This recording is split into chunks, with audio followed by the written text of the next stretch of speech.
வணக்கம் அன்பு உள்ளங்களே. சென்ற முறை பதிவிலே நான் சங்கடஹர சதுர்த்தியினுடைய விரதத்தையும் அதனுடைய மகிமைகளை எல்லாம் சொல்லியிருந்தேன். அந்த வீடியோவிலே கணபதி ஹோமத்தை பற்றின விவரங்கள் என்ன, கணபதி ஹோமம் செய்தால் என்ன பலன் கிடைக்கும் என்பதை பதிவிடுகிறேன் என்று சொல்லியிருந்தேன். இந்த பதிவு அதுக்காகத்தான். என்ன காரணம் அப்படின்னா, வரக்கூடிய ஆவணி மாதம் 12ஆம் நாளில் விநாயகர் சதுர்த்தி, 11ஆம் நாள் விநாயகர் சதுர்த்தி. அந்த விநாயகர் சதுர்த்தி விழாவை முன்னிட்டு விநாயகர் பெருமானுக்கு பிறந்த நாள், அவதார நாள்னு சொல்லலாம். இந்த விநாயகர் பெருமானுக்கு அவதார நாள் நாம் எல்லோரும் கொண்டாடுவோம் விநாயகர் சதுர்த்தி விழாவாக. அந்த சமயத்தில் நிறைய பேர் பார்த்திங்கன்னா கணபதி ஹோமம் பண்ணுவாங்க.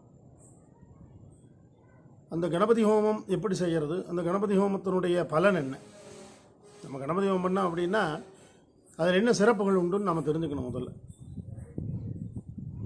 எல்லா விதமான தடைகளை நிவர்த்தி பண்ணக்கூடிய கடவுள் விநாயகர் பெருமான்.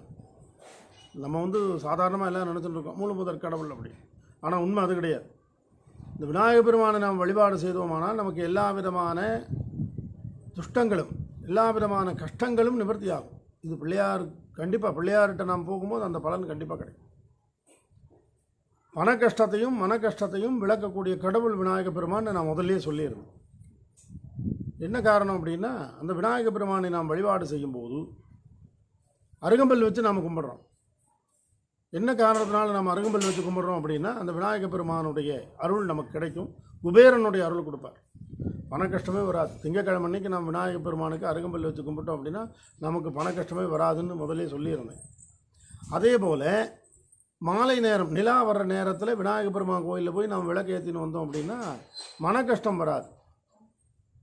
ஆக ஒரு மனிதனுக்கு உண்டான பண கஷ்டத்தையும் மன கஷ்டத்தையும் நிவர்த்தி பண்ணக்கூடிய கடவுள் விநாயகர் பெருமான். அவருடைய அவதார நாள் இந்த ஆவணி மாதம் வளர்பிறை சதுர்த்தி, அமாவாசை முடிஞ்சு 4வது நாள் நடக்கக்கூடிய வளர்பிறை சதுர்த்தி. அந்த வளர்பிறை சதுர்த்தியில் நிறைய பேர் கணபதி ஹோமம் பண்ணுவாங்க. அந்த கணபதி ஹோமம் எதுக்காக பண்ணுறோம் அப்படின்னா, கஷ்டங்கள் நீங்கணும், துஷ்டங்கள் நீங்கணும், நிறைய நன்மைகள் நடக்கணும், செல்வங்கள் பெருகணும். உண்மை அதுதான். விநாயகர் பெருமானுடைய வழிபாட்டின் மூலமாக செய்யப்படுகின்ற கணபதி ஹோமம் குபேரனுடைய அருளை கொடுப்பார். எப்படி கொடுக்குறார் அப்படின்னா, விநாயகர் பெருமானுக்கு பிரியமான அச்சு வெல்லத்தை யாகத்தில் போடும். அதே போல் அருகம்புல் பால் கலந்து யாகத்தில் போடும்.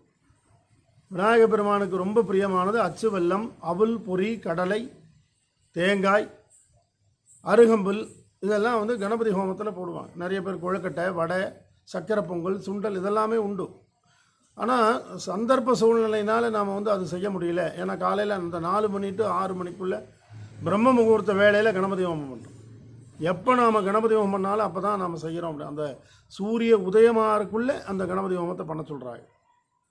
என்ன காரணம் அப்படின்னா, மன ரீதியான பிரச்சனைகள் வராமல் இருக்குது, பணப்பிரச்சனைகள் வராமல் இருக்குது. அதனால தான் சூரியன் வர்றக்குள்ளே அந்த நேரத்தில் நாம் இந்த பூஜையை பண்ணி முடித்தோம். அப்போ கணபதி ஹோமத்தில் பார்த்திங்கன்னா, அந்த அச்சு வெல்லத்தை யாகத்தில் இட்டு அருகம்பில் பால் கலந்து யாகத்தில் செலுத்தி விநாயகர் பெருமான்ட்டு நாம் வரம் கேட்கணும். எல்லா விதமான சங்கடங்களையும் நிவர்த்தி பண்ணி கொடுன்னு நாம் விநாயகர்கிட்ட கேட்குறோம். எடுத்த எந்த ஒரு காரியத்தையும் தடையில்லாமல் நடத்தி கொடு அப்படின்னு நாம் விநாயகர் பெருமான்கிட்ட கேட்குறோம்.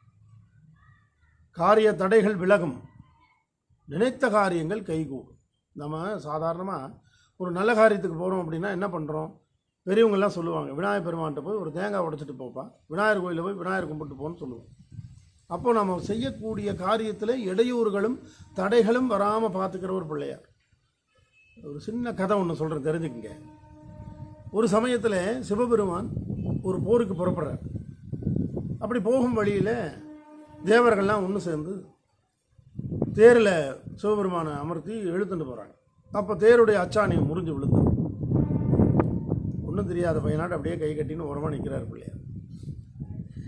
எல்லோரும் பார்த்துட்டு அச்சாணி விழுந்துருத்தே, சரி வேறு அடுத்த தயார் பண்ணி போடுவோம்னு சொல்லி உடனே அதை அடுத்த தயார் பண்ணி போடுறாங்க. ஒரு கொஞ்சம் தூரம் போனோடனே மறுபடியும் அச்சாணி முடுது. மீண்டும் உடனே தயார் பண்ணி போடுறாங்க. மறுபடியும் கொஞ்சம் தூரம் போனோடனே அச்சாணி முடுது. 3வது அச்சாணி முறிஞ்சிடும். சிவபெருமான் பார்க்குறார், ஓஹோ இது யாருடைய வேலைன்னு தெரிஞ்செடுத்து அவருக்கு. இங்கே வாப்பா அப்படின்னு விநாயகர் பெருமானை கூப்பிட்றாரு. அவர் அப்பாட்ட நமஸ்காரம் பண்ணி, ஏன்னா அப்பா சொல் பேச்சை கேட்குறதுல விநாயகர் பெருமான் ரொம்ப கெட்டி, அருமையான பையன். ஏன்னா தாய் தகப்பன் தான் உலகம்னு சுற்றி வந்தவர் இல்லையா. அதனால் அவர்கிட்ட வந்து அவர் அப்பா சொல்கிற பேச்சை கேட்குறதுல நம்பர் 1 யாருன்னா பிள்ளையார் தான். அப்போ அந்த விநாயகப் பெருமான் என்ன சொல்கிறார், சொல்லுங்கப்பா நீங்கள் என்ன சொன்னீங்களோ அதை நான் செஞ்சுட்டுருக்கேன் அப்படிங்கிறார். ஏன்னா அப்பா சொல்கிற வார்த்தையை மீறாதவர் விநாயகப் பெருமான். அப்பா சொல்கிறபடி தான் கேட்பார். அவர் என்ன சொன்னாரா, என்னப்பா நான் சொன்னேன், என்ன விஷயம் உங்களுக்கு நீங்கள் ஞாபகப்படுத்தி பாருங்கப்பான்னு சொல்கிறார். அப்போ என்ன சொன்னேன்னு சொல்ல, அதாவது யாராவதும் ஏதேனும் ஒரு காரியத்திற்கு போகும் பொழுது உன்னை வணங்கிவிட்டு செல்பவருக்கு நினைத்த காரியத்தை நடத்தி கொடுன்னு நீங்கள் தானே சொன்னீங்க. ஆமாம் சொன்னேன். அப்போது வந்து அச்சாணி முறிஞ்சது, அவங்க வந்து யாரும் என்கிட்ட வரலை, போருக்கு போகிறாங்க, என்கிட்ட வரலை, அதனால் அச்சாணி உடைச்சு விட்டேன் அப்படின்னா. 2வது மறுபடியும் என்கிட்ட வருவான்னு பார்த்தேன், அப்பவும் வரல. அப்படியா, இந்த தவறுன உடனே தேவர்களையெல்லாம் கூப்பிட்டு விநாயகப் பெருமான்ட்ட ஒரு தேங்காய் வச்சு எடுத்து நாங்கள் பண்ணதெல்லாம் தப்பு தான், மன்னிச்சுக்கோன்னு சொல்லி உத்தரவு கேட்டு அதுக்கப்புறம் தேர் எடுத்து புறப்பட அந்த போர் வெற்றிகரமாக நடந்தது. என்ன காரணம் அப்படின்னா, விநாயகப் பெருமான் வந்து அந்த அளவுக்கு சக்தி வாய்ந்தவர் அப்படின்னு சொல்ல வரேன். எடுத்த காரியத்தை தடையில்லாமல் நடத்தி கொடுக்கக்கூடிய கடவுள் விநாயகப் பெருமான். அவர் வழிபாடு நாம் கண்டிப்பாக பண்ணணும். விநாயகர் சதுர்த்தி அன்னைக்கு விநாயகர் பெருமானுடைய ஆலயம் சென்று விநாயகப் பெருமானை வணங்கி அருகம்புல் வச்சு சாமி கும்பிட்றோம். அதில் முக்கியமாக வந்து கணபதி ஹோமம் பண்ணுறோம். அந்த கணபதி ஹோமம் தான் ரொம்ப சாநித்தியமானது. நிறைய பேருக்கு அது தெரியறதில்ல. விநாயகர் சதுர்த்தி அன்றைக்கி தான் கணபதி ஹோமம் பண்ணணுங்க கிடையாது. கணபதி ஹோமம் எப்போ வேணாலும் செய்யலாம். சங்கட சதுர்த்தியில் செய்யலாம், சுக்லபட்ச சதுர்த்தியில் செய்யலாம், பௌர்ணமியில் செய்யலாம், அமாவாசையில் செய்யலாம். அதெல்லாம் நாள் கிழமை கிடையாது. விநாயகப் பெருமானுக்கு எந்த விதமான இதுவுமே கிடையாது. அவ்வளோ சிறப்பு சக்தி வாய்ந்தது. திங்கக்கிழமை ரோகிணி நட்சத்திரம் வரக்கூடிய நாளில் செய்யலாம், சந்திரனுடைய நட்சத்திரத்தில் செய்யலாம். நிறைய விஷயம் இருக்குது அதில். அந்த அளவு எதுக்காக நாம் அந்த மாதிரி பர்டிகுலராக சந்திரனுடைய நட்சத்திரத்தில் செய்கிறோம்னா, சந்திரனுடைய நட்சத்திரத்தில் நாம் செய்யும்போது விநாயகருடைய அருள் உடனே கிடைக்கும். அந்த மாதிரி இதெல்லாம் வந்து மறைமுகமான ரகசியங்கள்.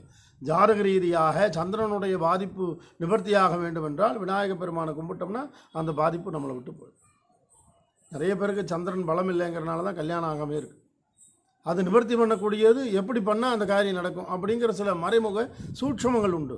அதன்படி நாம் செஞ்சோம்னா கண்டிப்பாக திருமணம் 90 நாளில் அமைஞ்சிடும். எத்தனையோ கல்யாணங்கள் அந்த மாதிரி நம்ம ஆலயத்தில் நடந்திருக்கு. ஏன் நானே செஞ்சுருக்கேன்.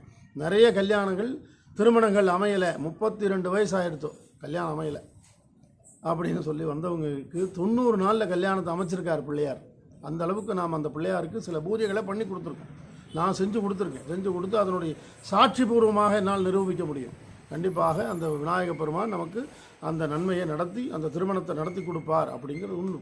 அதற்கு முன்னாடி நம்ம ஜாதகத்தில் எப்படி பலம் இழந்திருக்கா, பலமாக இருக்கா, சந்திரன் வலுவாக இருக்கா என்னங்கிறதெல்லாம் பார்த்து அதற்கு தகுந்த மாதிரி நாம் விநாயகப் பெருமான் இடத்துல வழிபாடு செய்தோமானால் கண்டிப்பாக திருமண காரியத்தை நடத்தும். அதில் இன்னொரு விஷயம் ஒன்று, இந்த விநாயகப் பெருமானுக்கு ஓடுற தண்ணியிலேருந்து தீர்த்தம் எடுத்து அபிஷேகம் பண்ணுவாங்க. ஆற்றுல தண்ணி எடுத்து ஊற்றுறோம். அவ்வளோ விசேஷம் அது. ஓடுற தண்ணிக்கு என்றைக்குமே தோஷம் கிடையாது இல்லையா. அதனால் விநாயகப் பெருமானுக்கு நிறகுடம் தண்ணி எடுத்துக்கொண்டு போய் ஊற்றி அந்த விநாயகப் பெருமான்கிட்ட வேண்டுதல் பண்ணோம்னா கண்டிப்பாக அந்த வெற்றியை நமக்கு கொடுப்பார். கணபதி ஹோமம் செய்யுங்க. கணபதி ஹோமத்தை எப்போ செய்யணுமோ அப்படி செய்யுங்க. எந்த முறை செய்யணுமோ அதன்படி செய்யுங்க. இந்த வீடியோ கூட நான் கணபதி ஹோமம் செய்வதனுடைய பலன் சொல்லிட்டேன். இந்த வீடியோவில் கணபதி ஹோம செய்முறை விளக்கம் எப்படி நாம் செய்கிறது அப்படிங்கிறதையும் நான் வீடியோவை பதிவிட்டிருக்கேன். என்னுடைய இந்த சேனலை நீங்கள் எல்லாம் சப்ஸ்கிரைப் பண்ணி குஹா 66 அப்படிங்கிறதுக்கு நீங்கள் வரவேற்பு கொடுக்கணும் அப்படிங்கிறதை கேட்டுக்கிறேன். நீங்கள் எல்லோரும் உங்கள் நண்பர்கள் எல்லோருக்கும் இதை ஷேர் பண்ணுங்கள், சப்ஸ்கிரைப் பண்ணுங்கள்.